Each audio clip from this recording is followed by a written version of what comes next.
Para commando का शौर्य, पूर्ण कार्रवाई, सेना के प्रशिक्षित श्वान दस्ते का अद्वितीय प्रदर्शन और घुड़सवार दल का भी उत्कृष्ट ट्रेनिंग हम लोगों ने जहां यहां देखा है, वहीं आधुनिकतम कॉम्बैट ड्रोन और स्वार्म ड्रोन की ताकत यह आज हमारी सेना को दुनिया की एक पेशेवर दक्षता का प्रतीक बनाती है।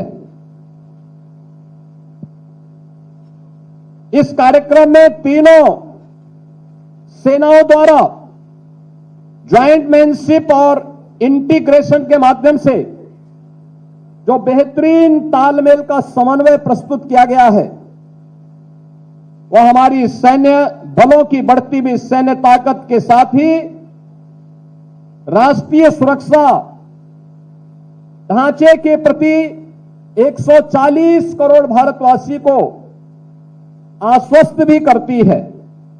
थल सेना, वायुसेना और नौसेना के एकजुट होकर कार्य करने का यह परिणाम है कि आज हमारे देश की सीमाएं सुरक्षित हैं और हम हर चुनौती का मुकाबला कर सकते हैं।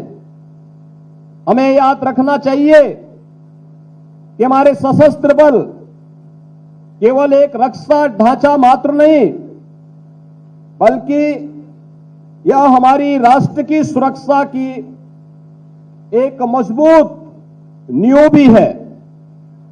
हमारे वीर जवान अपने जान की परवाह किए बगैर देश की सेवा में तत्पर रहते हैं। वे इसीलिए राष्ट्र नायक के रूप में आम जनमानस के मन में सम्मान प्राप्त करते हैं। हमें गर्व है कि हमारे पास ऐसे सक्षम और समर्पित सेना है जो देश की सुरक्षा हर स्थिति में करने में सक्षम है। भारत के बहादुर सैनिकों की सजगता का ही परिणाम है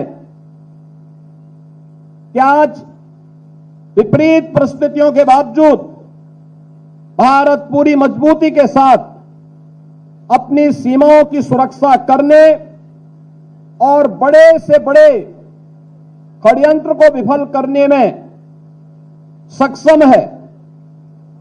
हमारे बहादुर जवानों का शौर्य और पराक्रम 140 करोड़ भारतवासियों को एक नई आश्वस्ति प्रदान करता है। यह हमारा सौभाग्य है कि देश की आबादी का यह सबसे बड़ा राज्य उत्तर प्रदेश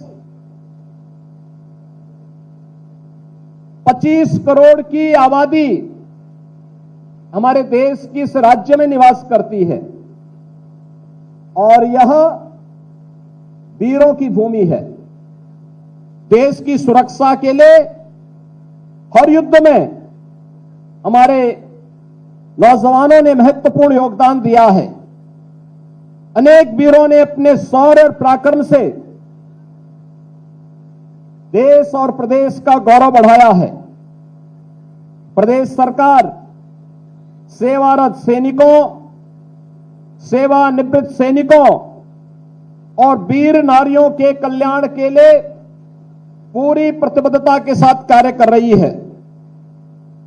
देश की सीमाओं की रक्षा में अपने प्राणों की आहुति देने वाले सैनिकों के परिवारजनों को राज्य सरकार 50 लाख रुपए की अनुग्रह राशि शहीद परिवार के एक सदस्य को उत्तर प्रदेश शासन की शासकीय सेवा में समायोजित करने और शहीद सैनिक की स्मृति को जीवंत बनाए रखने के लिए उनका स्मारक अथवा उनके नाम पर किसी संस्था का नामकरण करने का कार्य भी कर रही है।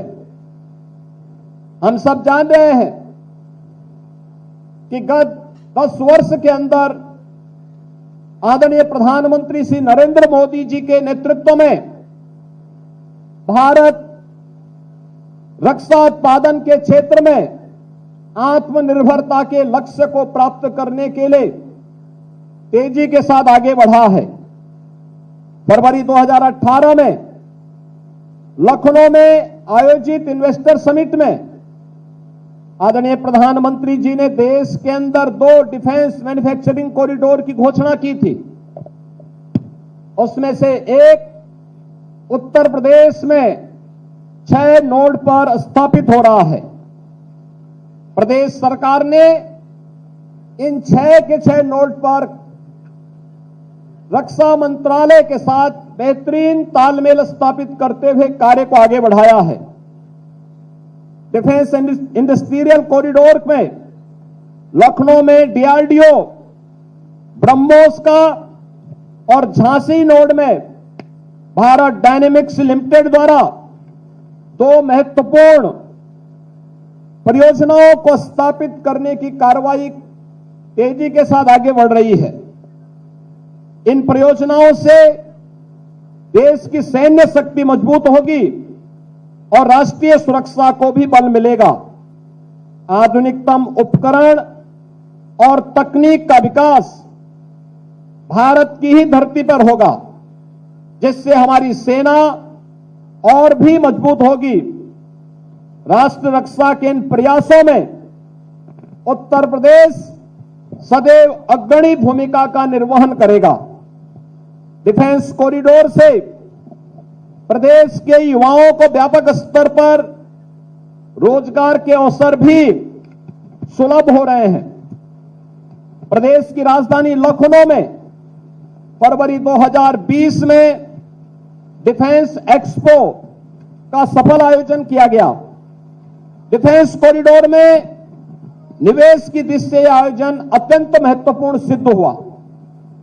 उत्तर प्रदेश में डिफेंस सेक्टर से संबंधित HAL, ऑर्डिनेंस फैक्ट्रियां, भारत इलेक्ट्रॉनिक्स लिमिटेड आदि पहले से ही कार्यरत हैं। मुझे विश्वास है कि सशस्त्र सैन्य समारोह हमारे समाज और विशेष रूप से युवा पीढ़ी को एक नई प्रेरणा प्रदान करेगा। सशस्त्र सैन्य समारोह के माध्यम से आम जनमानस को सेना के सामर्थ्य तथा देश की सुरक्षा में हमारे सैनिकों के महत्वपूर्ण योगदान को समझने का एक अवसर प्राप्त होगा। इस संपूर्ण आयोजन के प्रति एक बार फिर से हृदय से आभार व्यक्त करते हुए जो यहां पर आज शुभारंभ के अवसर पर हमारे सैन्य बलों के बहादुर जवानों ने प्रदर्शन किया है, इस शानदार प्रदर्शन के लिए हृदय से बधाई देता हूं और इस संपूर्ण आयोजन के प्रति मैं सेंट्रल कमांड को और तीनों सशस्त्र बलों को हृदय से अपनी शुभकामनाएं देता हूं। धन्यवाद। जय हिंद। धन्यवाद शिवान, आपके ऊर्जावान उद्बोधन के लिए बहुत बहुत आभार। आपके मार्गदर्शन